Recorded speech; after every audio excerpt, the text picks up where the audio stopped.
जय हिंद साथियों, स्वागत है आपका स्टडी जीके चैनल में। आज हम 5 अक्टूबर के करंट अफेयर्स को डिस्कस करेंगे। इंग्लिश हिंदी दोनों में डिस्कस करेंगे। और इससे पहले कि हम वीडियो शुरू करें, एक बात आपको बताना चाहूँगा कि आप टेलीग्राम चैनल ज़रूर ज्वाइन कर लीजिए। इस वीडियो और बाकी सारी वीडियोस की PDF उस टेलीग्राम चैनल पर रेगुलरली अपलोड होती रहेंगी। तो बिना देर किए स्टार्ट करते हैं आज का सेशन। पहला क्वेश्चन है, Indian navy has recently signed an agreement on white shipping information exchange with which countries navy. भारतीय नौसेना ने हाल ही में किस देश की नेवी के साथ वाइट शिपिंग इंफॉर्मेशन एक्सचेंज पर एक समझौते पर हस्ताक्षर किए हैं? तो इसका करेक्ट आंसर है ऑप्शन डी, न्यूजीलैंड। अब इसके बारे में समझ लेते हैं कि ये वाइट शिपिंग इंफॉर्मेशन एक्सचेंज होता क्या है। उससे पहले जानते हैं कि Indian chief of naval staff कौन है इस समय? Admiral R Hari Kumar. New Zealand chief of naval staff हैं रियर एडमिरल डेविड प्रॉक्टर। अब समझते हैं कि ये वाइट शिपिंग इंफॉर्मेशन एक्सचेंज क्या होता है। वाइट शिपिंग इंफॉर्मेशन एक्सचेंज में बेसिकली क्या होता है कि कोई भी जहाज, चाहे वो गैर सैनिक जहाज हो या व्यापारी जहाज हो, मतलब कमर्शियल जहाज हो, उसकी जो मूवमेंट्स होती हैं और उसकी जो आइडेंटिफिकेशन होती है, पहचान होती है, उसके संबंध में अगर दो देश ये साइन कर रहे हैं अग्रीमेंट, तो उन दोनों देशों को पूर्व सूचना का आदान प्रदान करना होता है। आपस में वो इंफॉर्मेशन शेयर करनी होती है। और शिप्स किस किस कैटेगरी में क्लासिफाई किए जाते हैं? शिप्स को वाइट, ब्लैक और ग्रे कैटेगरी में रखा जाता है, जहां वाइट का मतलब होता है कमर्शियल, ब्लैक कैटेगरी मतलब इलीगल और ग्रे कैटेगरी मतलब मिलिट्री वेसल्स। अब चलते हैं नेक्स्ट क्वेश्चन की तरफ। Question number 2, who has recently taken over as the director general of ordnance C&S? हाल ही में आयुध महानिदेशक C&S के रूप में किसने पदभार संभाला है? 4 ऑप्शंस आपके सामने हैं। इसमें करेक्ट आंसर है ऑप्शन ए, संजीव किशोर। ये 1985 बैच के ऑफिसर हैं of the Indian ordnance factory service. और DGO C&S का चार्ज लेने से पहले संजीव किशोर जी एडिशनल डायरेक्टर जनरल थे ऑर्डिनेंस के। ऑर्डिनेंस फैक्ट्रीज का बेसिकली काम क्या होता है? हथियार से रिलेटेड काम होता है। आर्मी को, नेवी को, एयरफोर्स को हथियारों की सप्लाई करने का काम होता है, इसलिए बहुत ही इंपॉर्टेंट ऑर्गेनाइजेशन है। इसका हेडक्वार्टर जो है वो कोलकाता में बेस्ड है। चलते हैं नेक्स्ट क्वेश्चन की तरफ। Question number 3, who launched Gujarat university startup platform her start? Gujarat विश्वविद्यालय का स्टार्टअप प्लेटफॉर्म हर स्टार्ट किसने लॉन्च किया है? ऑप्शंस हैं आपके सामने और इसका करेक्ट आंसर है ऑप्शन बी, द्रौपदी मुर्मू। अब हर स्टार्ट के बारे में थोड़ा जान लेते हैं कि ये क्या स्टार्टअप है। ये बेसिकली एक ऐसा स्टार्टअप है जिसका उद्देश्य है महिलाओं के नेतृत्व वाले स्टार्टअप को आगे बढ़ाने में मदद करना। मतलब कोई भी स्टार्टअप अगर किसी महिला ने किया है, लेडी ने किया है, तो उस स्टार्टअप को आगे बढ़ाने में हर स्टार्ट जो प्लेटफॉर्म है वो मदद करेगा। वो कैसे मदद करेगा? तो हर स्टार्ट प्लेटफॉर्म ने वुमेन एंटरप्रेन्योर्स को सपोर्ट करने के लिए एक प्लेटफॉर्म बनाया है जहां पर वो फ्री रिसोर्सेज और ट्रेनिंग्स वुमेन एंटरप्रेन्योर्स को प्रोवाइड करेंगे। इससे एक और क्वेश्चन ये बन सकता है कि हर स्टार्ट जो स्टार्टअप है वो किस यूनिवर्सिटी का स्टार्टअप है? तो उसका आंसर होगा गुजरात यूनिवर्सिटी। चलते हैं नेक्स्ट क्वेश्चन की तरफ। Question number 4, what is the theme of world animal day 2022? World animal day 2022 की थीम क्या है? ऑप्शंस आपके सामने हैं और करेक्ट आंसर है ऑप्शन ए, शेयर्ड प्लैनेट। इसके बारे में थोड़ा जान लेते हैं कि वर्ल्ड एनिमल डे मनाया क्यों जाता है और कब मनाया जाता है। हर साल ये 4 अक्टूबर को मनाया जाता है वर्ल्ड एनिमल डे। और वर्ल्ड एनिमल डे इसलिए मनाया जाता है जिससे कि एनिमल वेलफेयर के जो स्टैंडर्ड्स हैं वो इंक्रीज किए जा सकें, वो बढ़ाए जा सकें लेवल में। ये दिवस न केवल लोगों को हमारी सबसे लुप्त प्राय प्रजातियों के बारे में शिक्षित करता है, बल्कि ये भी बताता है कि उन्हें कैसे बचाया जाए। विश्व पशु दिवस 2022 की थीम है साझा ग्रह यानी शेयर्ड प्लैनेट। और ये विषय इस तथ्य पर प्रकाश डालता है कि दुनिया हर जीवित प्राणी का है, ना कि सिर्फ मानव का। तो अब चलते हैं नेक्स्ट क्वेश्चन की तरफ। Question number 5, who has been made the national icon by the election commission of India? भारत के चुनाव आयोग ने किसे नेशनल आइकन बनाया है? ऑप्शंस आपके सामने हैं। इसका करेक्ट आंसर है ऑप्शन सी, पंकज त्रिपाठी। इसके बारे में जान लेते हैं कि नेशनल आइकन क्या है, पर यहाँ पे बात हुई है इलेक्शन कमीशन ऑफ इंडिया की। तो पहले जानते हैं कि चीफ इलेक्शन कमिश्नर कौन है। इस समय भारत के चीफ इलेक्शन कमिश्नर हैं मिस्टर राजीव कुमार। अभिनेता पंकज त्रिपाठी को भारत के चुनाव आयोग का नेशनल आइकन बनाया गया है। उन्हें युवा मतदाताओं के बीच जागरूकता पैदा करने के लिए, चुनाव आयोग के साथ जुड़ने के लिए, सम्मान के लिए चुना गया था। तो बेसिकली उनका काम होगा कि वोटिंग को लेके और इलेक्शंस को लेके लोगों में जागरूकता पैदा करना, स्पेशली यूथ्स में जागरूकता पैदा करना। चलते हैं नेक्स्ट क्वेश्चन की तरफ। क्वेश्चन नंबर 6 है, how many scientist have been jointly awarded the Nobel prize in physics for the year 2022? वर्ष 2022 के लिए कितने वैज्ञानिकों को संयुक्त रूप से भौतिकी में नोबेल पुरस्कार से सम्मानित किया गया है? ऑप्शंस आपके सामने हैं और इसका करेक्ट आंसर है ऑप्शन डी, 3 साइंटिस्ट को किया गया है। और जानने वाली बात यहाँ पर यह है कि किसी भी एक कैटेगरी में मैक्सिमम 3 लोगों को ही नोबेल प्राइज़ दिया जा सकता है। इसके बारे में थोड़ा जान लेते हैं। किस किस को फिजिक्स में नोबेल प्राइज़ मिला है 2022 में? Alain Aspect, John F Clauser and Anton Zeilinger are awarded with Nobel prize 2022 in physics. इन तीनों को अवार्ड मिला है और उन्हें क्यों मिला है? They will be awarded the prize for their experiments with entangled photons, establishing the violation of Bell inequalities and pioneering quantum information science। इस एक्सपेरिमेंट के लिए इन्हें ये प्राइज मिला है। तो अब चलते हैं नेक्स्ट क्वेश्चन पे। Question number 7, the all India naval camp 2022 of the national cadet corps has started in which city? राष्ट्रीय कैडेट कोर का अखिल भारतीय नौसैनिक शिविर 2022 किस शहर में शुरू हुआ है? ऑप्शंस आपके सामने हैं और इसका करेक्ट आंसर है ए, विशाखापट्टनम, जो कि आंध्र प्रदेश में है। अब थोड़ा इस कैंप के बारे में जान लेते हैं कि इस कैंप में क्या क्या होगा। यहाँ पे कई कॉम्पिटिशन्स होंगे, कई प्रतियोगिताएं होंगी, जैसे ship modelling, boat pulling, seamanship practicals वगैरह वगैरह। और अब बात हुई है एनसीसी की, तो एनसीसी के बारे में कुछ तथ्य जान लेते हैं जो हमारे एग्जाम्स में काफ़ी यूज़फुल हो सकते हैं। एनसीसी हेडक्वार्टर्स कहाँ है? न्यू दिल्ली में है। एनसीसी का मोटो क्या है? Unity and discipline. एनसीसी कब एस्टैब्लिश हुई थी? 16 अप्रैल 1948। और एनसीसी के डायरेक्टर जनरल प्रेजेंट कौन है? Lieutenant general Gurbir Pal Singh. तो अब चलते हैं नेक्स्ट क्वेश्चन पे। Question number 8, on the 93rd birth anniversary of Indian singer Lata Mangeshkar, who has announced to publish her biography titled Lata: A Life in Music। भारतीय गायिका लता मंगेशकर की 93वीं जयंती पर किसने लता अ लाइफ इन म्यूजिक शीर्षक से उनकी जीवनी प्रकाशित करने की घोषणा की है? ऑप्शंस आपके सामने हैं और इसका करेक्ट आंसर है option D, penguin random house India. अब लता मंगेशकर जी का इसी साल निधन हुआ है और इसी साल उनकी 93वीं जयंती मनाई जा रही है, तो उनसे रिलेटेड कुछ इंपॉर्टेंट बातें और जान लेते हैं कि इस साल क्या हुआ है। तो हाल ही में अयोध्या में एक लता मंगेशकर चौक की स्थापना की गई है, जिसका उद्घाटन प्रधानमंत्री नरेंद्र मोदी ने किया था। और इस चौक की खासियत क्या है कि लता मंगेशकर चौक में एक वीणा है, वीणा का एक स्टैचू लगाया गया है जो कि 40 फीट लंबी और 12 फीट ऊंची है और इसका वजन 14 टन है। तो ये भी एक इंपॉर्टेंट क्वेश्चन है, ये भी याद रखने वाली बात है। नेक्स्ट क्वेश्चन पे चलते हैं। Question number 9, India has handed over made in India motor bikes to which country as a bilateral add?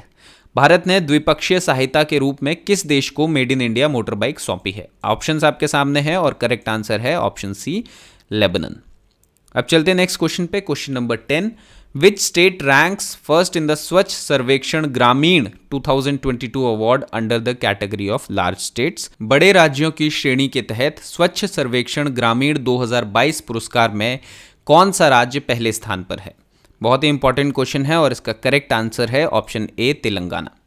अब इन अवार्ड्स के बारे में जान लेते हैं कि ये क्यों दिए जाते हैं। बेसिकली ये उन राज्यों व जिलों को प्रदान किए जाते हैं जो स्वच्छ भारत मिशन ग्रामीण के मानकों पर अच्छा प्रदर्शन करते हैं। इसमें यह भी देखा जाता है कि स्वच्छता की स्थिति में सुधार के लिए ग्रामीण समुदाय की भागीदारी कैसी रही। तेलंगाना ने लार्ज स्टेट कैटेगरी में यह अवार्ड जीता है। स्मॉलर स्टेट और यूनियन टेरिटरीज कैटेगरी में किसने यह अवार्ड जीता है? अंडमान एंड निकोबार ने फर्स्ट पोजीशन ली है। उसके बाद Dadar and Nagar Haveli, Daman and Diu and Sikkim ने ये अवार्ड जीता है। अब चलते हैं नेक्स्ट क्वेश्चन पे। Question number 11, recently light combat helicopter has been introduced at which base of Indian air force? हाल ही में लाइट कॉम्बैट हेलीकॉप्टर को इंडियन एयरफोर्स यानी आईएएफ के किस बेस पर पेश किया गया है? ऑप्शंस आपके सामने हैं और इसका करेक्ट आंसर है ऑप्शन सी, जोधपुर। ये जो लाइट कॉम्बैट हेलीकॉप्टर्स हैं इनका नाम है प्रचंड। बहुत ही इंपॉर्टेंट क्वेश्चन है, क्या नाम है? प्रचंड नाम है इन हेलीकॉप्टर्स का। और ये किसने बनाए हैं? ये बनाए हैं हिंदुस्तान एरोनॉटिक्स लिमिटेड कंपनी ने, यानी HAL, हिंदुस्तान एरोनॉटिक्स लिमिटेड यानी HAL ने बनाए हैं। लाइट कॉम्बैट हेलीकॉप्टर्स की खासियत क्या होती है कि ये दुनिया के एकमात्र ऐसे अटैक हेलीकॉप्टर होते हैं जो 5000 मीटर की ऊंचाई पर हथियारों और ईंधन के काफ़ी भार के साथ उतर सकते हैं और उड़ान भी भर सकते हैं। तो बहुत ही इंपॉर्टेंट है और सबसे इंपॉर्टेंट बात है ये इंडिजीनियसली यानी स्वदेशी है, मतलब पूरी तरह भारत ने इसे बनाया है। विमान की कुछ खासियत जान लेते हैं हेलीकॉप्टर्स की। इसमें 550 किलोमीटर की रेंज है और 6500 मीटर की ऑपरेशनल सीलिंग है, मतलब 6,500 मीटर की हाइट तक ये जा सकता है। और इस प्रचंड लाइट कॉम्बैट हेलीकॉप्टर में हवा से हवा और हवा से जमीन पर मार करने वाली मिसाइलें हैं, 70 मिलीमीटर की रॉकेट और 20 मिलीमीटर की बंदूकों से ये लेस है। तो ये बहुत ही इंपॉर्टेंट डेवलपमेंट है इंडियन डिफेंस के लिए और मेक इन इंडिया के लिए। नेक्स्ट क्वेश्चन पर चलते हैं, question number 12। Which scheme of the Telangana government has one a central government award? Telangana सरकार की किस योजना ने केंद्र सरकार का पुरस्कार जीता है? ऑप्शंस आपके सामने हैं और इसका करेक्ट आंसर है ऑप्शन डी, मिशन भागीरथ। तो अब इसके बारे में थोड़ा जान लेते हैं कि मिशन भागीरथ है क्या। बेसिकली एक safe drinking water project for every village in Telangana state है। इसका बजट है 43,791 करोड़ रुपए। और ये प्रोजेक्ट किसका ब्रेन चाइल्ड है? ये है के चंद्रशेखर राव, जो कि तेलंगाना के मुख्यमंत्री हैं, उनके द्वारा सोचा गया एक प्रोजेक्ट है। और इसका एम है to provide piped water to 2.32 crore people in 20 lakh household in urban and 60 lakhs in rural areas of Telangana. इतने सारे लोगों को शहर और गांव दोनों जगह पानी पाइपों के द्वारा पहुंचाने का इसका उद्देश्य है। और ये परियोजना गोदावरी नदी और कृष्णा नदी से प्राप्त पानी के माध्यम से राज्य के सभी घरों में स्वच्छ पेयजल की आपूर्ति करेगी। तो पेयजल से रिलेटेड, पीने के पानी से रिलेटेड ये एक स्कीम है जिसको सेंट्रल गवर्नमेंट ने अवार्ड दिया है। किस सरकार की स्कीम है? तेलंगाना सरकार की। चलते हैं नेक्स्ट क्वेश्चन पे, question number 13। Which city one the India's cleanest city tag in 2022? 2022 में किस शहर ने भारत का सबसे स्वच्छ शहर का टैग जीता है? ऑप्शंस आपके सामने है, करेक्ट आंसर है ऑप्शन ए, इंदौर। ये 7वां एडिशन है इस लिस्ट का क्लीनेस्ट सिटीज इन इंडिया का, और इसमें इंदौर ने लगातार 6ठी बार क्लीनेस्ट सिटी का टैग जीता है। और इस साल इंदौर के अलावा किस किस ने ये अवार्ड जीता है, टॉप 10 वो हमने यहाँ पे लिस्ट कर दिया है। इंदौर नंबर 1 पे है, फिर सूरत, नवी मुंबई, विशाखापट्टनम, विजयवाड़ा, भोपाल, तिरुपति, मैसूर, नई दिल्ली, अंबिकापुर। चलते हैं नेक्स्ट क्वेश्चन पे, question number 14। Recently Shivpal Singh got suspended till 2025 for doping. He is associated with which sport? हाल ही में शिवपाल सिंह को डोपिंग के लिए 2025 तक के लिए निलंबित कर दिया गया था। वो किस खेल से जुड़े हैं? ऑप्शंस आपके सामने हैं, इसका करेक्ट आंसर है ऑप्शन बी, जैवलिन। इसके बारे में जान लेते हैं कि ये पूरा केस क्या है। बेसिकली जो शिवपाल सिंह हैं एक जैवलिन प्लेयर हैं, जैवलिन थ्रोअर हैं, और उन्होंने प्रतिबंधित पदार्थ मिथेन डियोनेन, जो कि एक परफॉर्मेंस एनहांसिंग यानी प्रदर्शन बढ़ाने वाला स्टेरॉइड है, उसके लिए वो पॉजिटिव टेस्ट हुए, और जिसके लिए नेशनल एंटी डोपिंग एजेंसी ने शिवपाल सिंह पर 4 साल का बैन लगाया है। और ये बैन आज की डेट से नहीं लगेगा, ये बैन लगेगा अक्टूबर 21, 2021 से ये इफेक्ट में आएगा। मतलब जो 4 साल गिने जाएंगे वो अक्टूबर 21, 2021 से गिने जाएंगे, जिससे कि अक्टूबर 2025 तक ये बैन इफेक्ट में रहेगा। वो कहां से बिलोंग करते हैं? शिवपाल सिंह उत्तर प्रदेश से बिलोंग करते हैं, और प्रेजेंटली इंडिया की बात करें तो नीरज चोपड़ा के बाद वो सेकंड बेस्ट जैवलिन थ्रोअर हैं भारत के लिए, देश के लिए। इससे पहले उन्होंने कहाँ मेडल जीते थे वो जान लेते हैं। इन्होंने 2019 में एशियाई चैंपियनशिप में रजत पदक यानी सिल्वर मेडल जीता था, जहां उन्होंने 86.23 मीटर्स का अपना व्यक्तिगत सर्वश्रेष्ठ थ्रो हासिल किया था। उन्होंने 2019 विश्व सैन्य खेल भी जीते हैं, मतलब 2019 वर्ल्ड मिलिट्री गेम्स में उन्हें मेडल मिला है। नेक्स्ट क्वेश्चन की तरफ चलते हैं, क्वेश्चन नंबर 15। बहुत ही इंपॉर्टेंट क्वेश्चन है। Mangalyaan the Indian Mars orbiter craft has completed how many years in the orbit? Mangalyaan भारतीय मार्स ऑर्बिटर क्राफ्ट ने मार्स की कक्षा में कितने वर्ष पूरे कर लिए हैं? इसका करेक्ट आंसर है 8 वर्ष, option number C.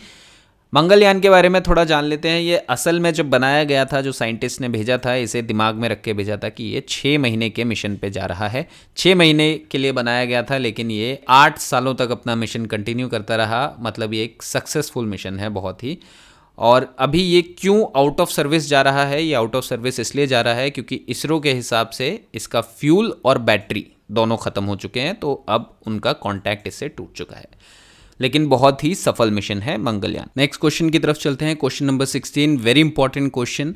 Svante Pääbo is recently awarded Nobel prize in which of the following field? Svante Pääbo को हाल ही में निम्नलिखित में से किस क्षेत्र में नोबेल पुरस्कार से सम्मानित किया गया है? ऑप्शंस आपके सामने हैं और इसका करेक्ट आंसर है ऑप्शन ए, मेडिसिन। इसके बारे में थोड़ा जान लेते हैं।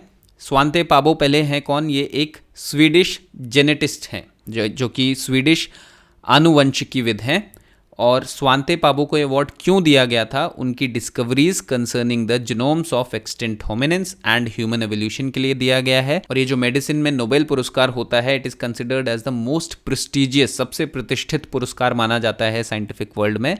इट इज अवॉर्डेड बाय, कौन देता है इसको? Nobel assembly of Sweden's Karolinska Institute. और इसका प्राइज मनी क्या होता है? 10 मिलियन स्वीडिश क्राउन्स, यानी $9,357 बनता है। तो अब चलते हैं अपने नेक्स्ट क्वेश्चन पे। Question number 17, recently who has been elected as the president of Indo American chambers of commerce? हाल ही में Indo American chambers of commerce यानी IACC के अध्यक्ष के रूप में किसे चुना गया है? इसके चारों ऑप्शंस आपके सामने हैं। करेक्ट आंसर है ऑप्शन ए, ललित भाषण। इसके बारे में थोड़ा जान लेते हैं कि ये Indo American chambers of commerce है क्या। ये बेसिकली कब एस्टैब्लिश हुई थी? 1968 में एस्टैब्लिश हुई थी। और ये भारत अमेरिका आर्थिक जुड़ाव का समन्वय करने वाला शीर्ष द्विपार्श्व चैम्बर है। मतलब इंडिया और US के बीच में इकोनॉमिक एंगेजमेंट के लिए एक प्लेटफॉर्म है, एक चैम्बर ऑफ कॉमर्स है। तो ये था 5 अक्टूबर का लास्ट क्वेश्चन। आज की वीडियो में इतना ही, लेकिन इससे पहले आप आज की वीडियो छोड़े, एक बार फिर से याद दिलाना चाहूंगा कि आप टेलीग्राम चैनल जरूर ज्वाइन कर लीजिए। वहां पर आपको इस वीडियो की और आने वाली सारी वीडियोस की और पिछली सारी वीडियोस की PDF वहां पे रेगुलरली अपलोड होती रहेगी। आई होप आपको ये सेशन अच्छा लगा हो, और अगर अच्छा लगा हो तो प्लीज़ ज़रूर शेयर कीजिए अपने दोस्तों के साथ, जिससे हमारी ये नॉलेजेबल करंट अफेयर से रिलेटेड वीडियोस ज़्यादा से ज़्यादा लोगों के पास पहुंच सके। धन्यवाद।